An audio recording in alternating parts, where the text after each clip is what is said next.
So now we go on and looking forward to the input of Carles Ferreiro, and yeah, he will show us or spot on some special challenge in the area of open innovation environments, and he will talk about the big challenge of tourism flows, which are flooding the big cities in Europe and all over the world, I guess. Yeah, so. Thank you. Thank you very much. Hi. Let's see if this works. Let's put this in here. Make my life easier. Okay, so it's great to be here. It's my first time in Republica. It's an amazing event. Great content, great people, and it's the perfect place for us to talk about basically what we have been doing over the last few years. We started as an open innovation company, and I think quickly we moved along these lines that Esteban was just talking about. It's going to make my presentation a lot easier, that you already know a lot of this stuff, a lot of these concepts that I will present today. We have moved from being an intermediary to being a platform provider and actually enabling other organizations to become platforms. And we'll walk through that in a second. But basically the object of this presentation is to talk to you about how this new form of open innovation, how ecosystems can actually be very effective at solving city problems. And it's not theory, it's actually the projects that have already happened and the projects that we're planning ahead. So let's give it a little bit of context. Obviously, we are becoming an urban society. And becoming an urban society means that we're going to have a host of new problems. Problems that come with density, problems that come with scarcity of resources, problems that have to do with our amount of stuff that we have. And stuff is not just physical stuff, just very nicely shown here. This is an actual flat in Hong Kong. Okay? This is not some slum in Cambodia. This is, the challenges are also about how we handle the stuff that has to do with the services and our expectations and our needs and our relationships. Our society is becoming increasingly complex, and cities are just a representation of that. We've seen a little bit of those examples in the 20th century as well, and traffic shows that like nothing else. How do you solve the problem of traffic is one of the big city problems, especially if you haven't done your homework. This is the city of Cairo. But there's other issues, more basic. There's places where there's issues around sanitation, around basically how do you get the infrastructure of the city to actually support the basic subsistence of the people who live in it. And there's other issues for cities, and these are deliberate examples because I will show you projects that fall behind them. But how about finding work? You have this amount of people that are moving to cities radically, not so much in Europe. I mean, we're pretty much, most of us are urbanites. But in the developing country, that is happening massively. And as you know, cities like China, they're growing new cities at an amazing pace. So how do we actually create opportunities for people in these new environments that require skills that they didn't have before? They are new skills, they are new requirements altogether.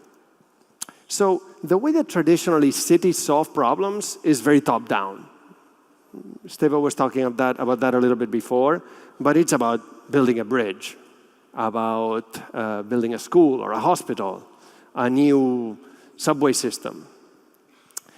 They tend to be one solution for one problem, not many solutions. Nobody would think about having 3 or 4 different bridges and let's see what works. You just do one, right? They take a long time to develop, and there's basically no iteration. So if later you think, oops, maybe we should have done this differently, well, it's too late. You're stuck with it. And in terms of funding, it's basically, city council pays for it. You can pay for it yourselves, or your children or grandchildren will pay for it, but it is tax money anyway. Let's say that there has been an evolution of that. And Esteban was mentioning before about how open innovation started in 2003. We call that open innovation 1.0. It's basically, in the city context, is innovation in partnership. To me, sometimes when I hear about smart cities coming from the big vendors, it makes me think of this. It makes me think of, okay, how do we bring in sort of the corporate environment to help us solve some of these problems? So it's all about large players. There are a few solutions. Sometimes we do have competitors. So you'll have competitors for telecom services or for some of the infrastructure services that are being put in place. But still, it's long or relatively long development. And there's low levels of iteration because it's really large partnerships. They're large investment. They're large contracts as well. And it all comes down to either the city council pays for it or there's a fee for these services. So this is a first level of how the cities open up to embrace innovation through different players that are it's just not channeled directly through themselves. But I think that the new paradigm, the one that we embrace, is the ecosystem paradigm. It's open innovation 2.0. That really has completely different sets of rules. And we've talked a little bit about that. Steva talked about these briefly before. But it's basically about bottom-up. So solutions are actually built by the people. They are not given to the people. There's many solutions to one problem. Sometimes the problem can even be small, but still you have several solutions, because nobody knows which is going to be the right one. You're going to have small targets of consumers. Okay, you're going to have the people who live in such and such neighborhood. For kids in high school, for moms who are pregnant. These are all different solutions to different targets of people, and they may be around the same issue. How do you get from point A to point B?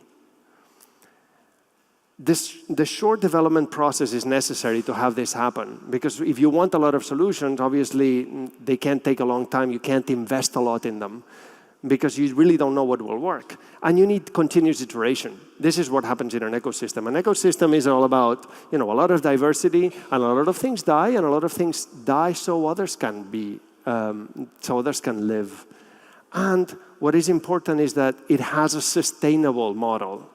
So you don't have to constantly be feeding it with resources in order for it to flourish. So it has some sort of self-funded mechanism, and this is important. Maybe not at the beginning. I mean, to get anything started, you need to have the basic requirements, or the basic conditions. But afterwards, it needs to have some sort of sustainable model. So what do you need to have a working ecosystem? Well, first you need a safe and predictable platform. You need an environment that is solid, that is not going to change tomorrow, that is not going to change the rules or become hostile. I mean, think about the coral reef is really a good example. The other thing that you need is participants. You don't have an ecosystem unless you have a lot of participants. You have a lot of players. And what you want is that the participants are actually very diverse. You don't want everybody to be the same, because then everything becomes too predictable in terms of the outcome that you will get from the process. So the platform needs to be predictable. The participants need to be non-predictable, strange, unusual, that think different. It's important in order to get diversity. And finally, what you need are opportunities. And opportunities in the city context come in the shape of problems. So what are the things that I can solve? And how can I solve these problems in a creative way, in a way that makes me and my solution attractive to citizens? So in Open Cities, which is one of the projects that are working right now in Europe in open innovation, it's really all about how to turn the cities into these platforms, these sort of predictable environments where many citizens can participate in order to solve their own problems. And this is, again, an implementation, practical demonstration of Open Innovation 2.0. And apps are an important part of this. Why apps? Why do we talk about apps? Well, apps actually fulfill all of the requirements that you would need for an Open Innovation 2.0 situation, which is really about ecosystem driven. It's all bottom up. Just basically anybody in a bedroom, with their laptop for a couple of months can produce a decent app. You can actually have many solutions because since it's low investment, actually you have lots of apps that are trying to tackle the same challenge. They're trying to tackle the same problem. You have very quick development process, but they scale tremendously. So an app that is built in 2 months can have tremendous impact in society because the channels for distribution are just open. You have constant iteration. So not only are apps upgraded and updated regularly, but also new apps come and replace and sort of iterate on the problem and on the solution. So you have new alternatives about how to solve that problem. And the nice thing about that is that they leave no residue. Low carbon footprint, like these cardboard boxes here. So you can actually have very little byproduct of all this energy that is being put into building all of these apps. Other than learning, you have all of the developers who have participated, built an app, they've learned something along the process, and they're ready to build a new one.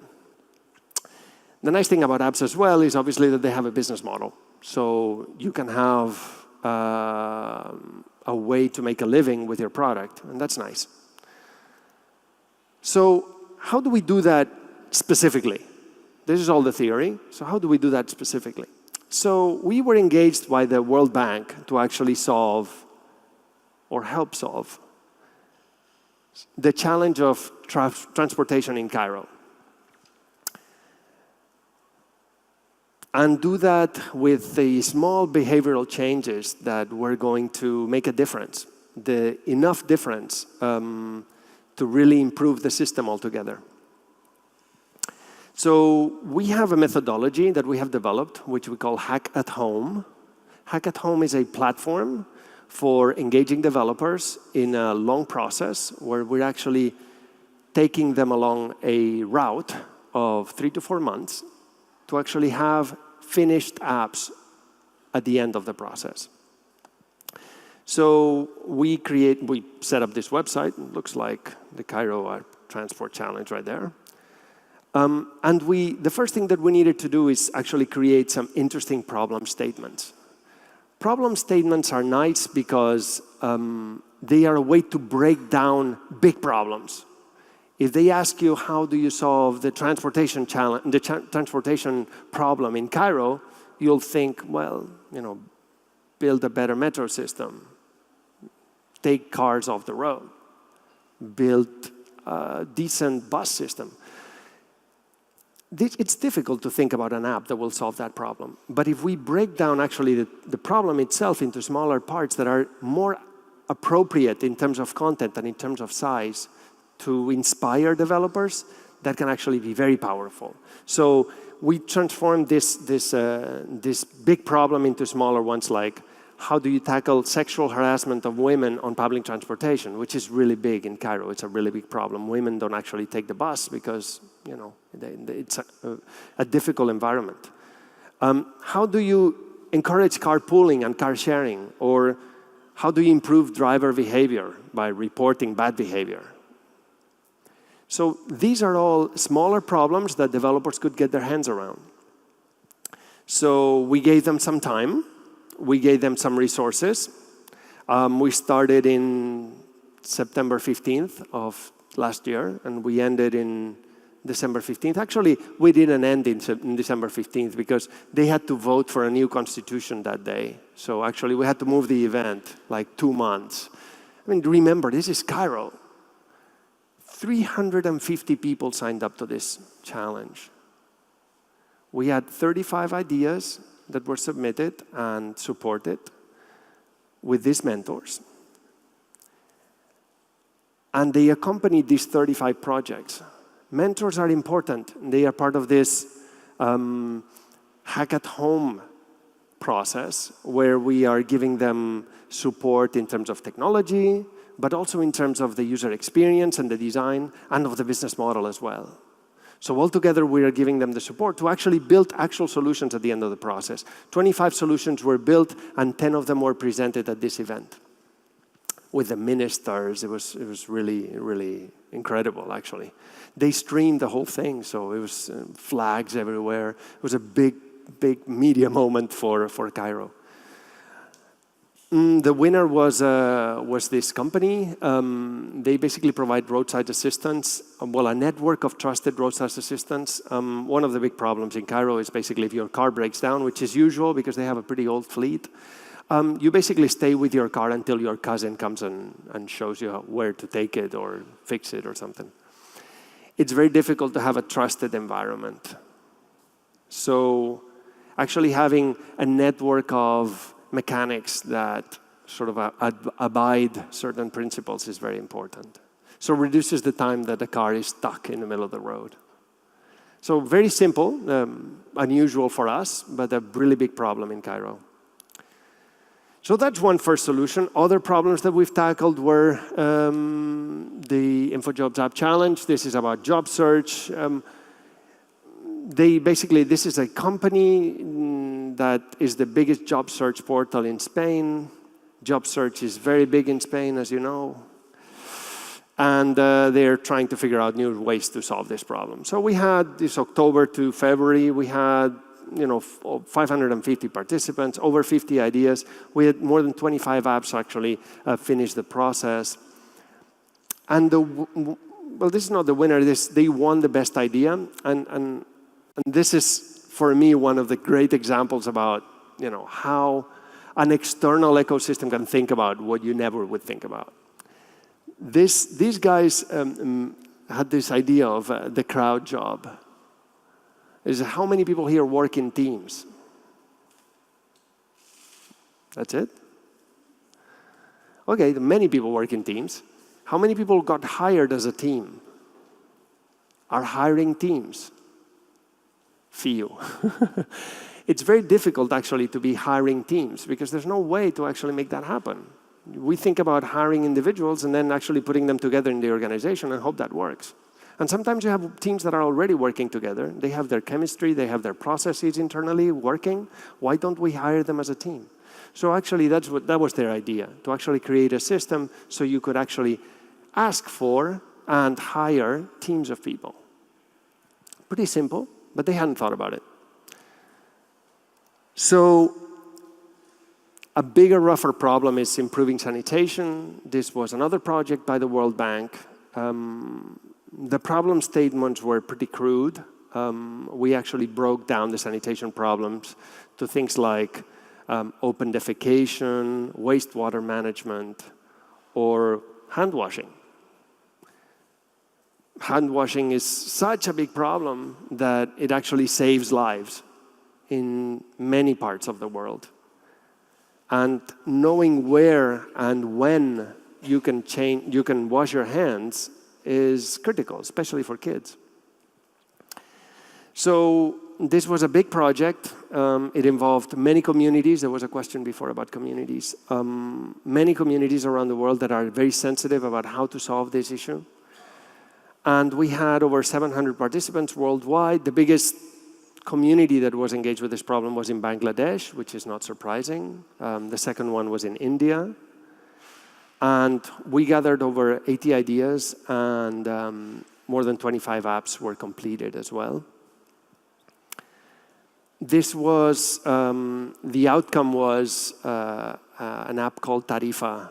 It's basically about reporting sanitation problems. So it geolocates and it redirects this reporting of the situation around the world. This was a collaborative effort by many different people, and it's definitely a very strong contribution because basically most of the problems around sanitation, we only go until we get there. Now you only have to turn on your computer or your phone and you know exactly where these problems are, who they are affecting, and this creates more pressure into having those problems solved. So these are problems and these are initiatives that already happened. So what can you do today? We have some more projects coming up, but today we are launching something, and that's solutions around tourism in not only European, but mainly European cities, since this is a European project. So we are launching today the Open Data Tourism Hackathon. It is part of the Open Cities project. And the challenge is about basically building solutions for a number of small problem statements that we have identified around tourism. This is part of Open Cities, as was discussed before. There's some prizes. You can go to the website and check it out. It will go through the summer. And the first thing that you can do is you can create your own team. You can actually find a designer that you're looking for, or a developer because you want to build this on HTML5 and you don't know enough. Or you are looking actually for somebody that can do the whole thing because all you know is just this great idea about how to solve these great tourism problems about queues or something else. The whole process will actually end at the end of the summer. There's a demo day on August 20th, as you can see here. And there will be a voting for the best apps and having a final event on November 13th. We have a big Smart Cities conference in Barcelona, and that's where the final presentations will happen. So what are the problem statements that we're asking people to be engaged about? So basically, connecting locals and tourists. We are finding that most cities sort of live despite tourists. Their communities don't really talk to one another a lot. Sometimes they don't even really like each other. Especially locals, when large tourist flows are in city centers, in European city centers, sometimes they can be quite disruptive. So how can we create this interconnection? How can we create for tourists a more localized experience, local-like experience? So I can find new routes, whatever you can imagine. How can we personalize the visitor's experience? How can we make their experience more tailored to what they like, to what they want? What is the Berlin experience for me? Not the one that they show me in the tourist office or on the tourist guides. A third problem statement would be optimizing the time for tourists, for the tourists to actually visit and do whatever they can, while minimizing the impact, both from an energy perspective and also from the impact to locals. And how to best get around. So these are all big problem statements. So you get an idea about what it is that we're looking for. You have some data available. That is some open data. You have both static data from the Open Data Pan-European Catalog and Open Sensor Network, that's dynamic data. And then you also have some data from some other European project called City SDK.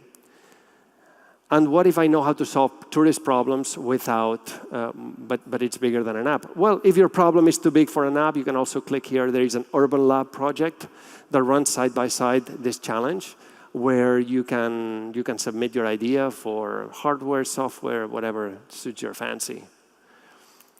So opencities.hackathon.com, create your app and win. Make sure that you sign up.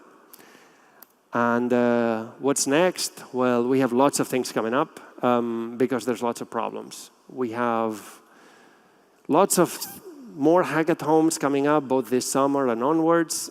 And we're actually looking for more problems. We're looking for more institutions that are willing to engage their own citizens into finding viable and concrete solutions to the city problems. Thank you very much.